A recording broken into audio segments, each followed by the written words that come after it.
Welcome to a new video from the channel. This time we check how to fix WhatsApp media not downloaded on Android and iPhone. So let's start.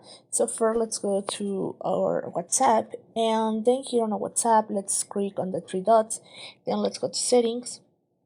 Here on settings just scroll down and let's go to storage and data here, and then let's go to the part that says media auto download.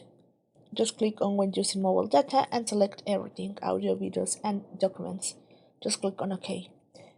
Then another tip that you can use it's just back and let's go to WhatsApp Business. Just keep pressing the button and let's go to App Info.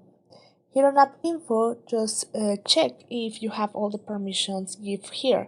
So go to App Permissions and check if everything is alright. If this is not working, also check if there is no update on your Play Store. So just check here. Let's write WhatsApp and check if everything is alright and you don't have an updated. If you have an update, just update the app and try to open once again. So guys, I hope this works for you. Thank you for watching this video. Remember to subscribe and give a thumb up to this video.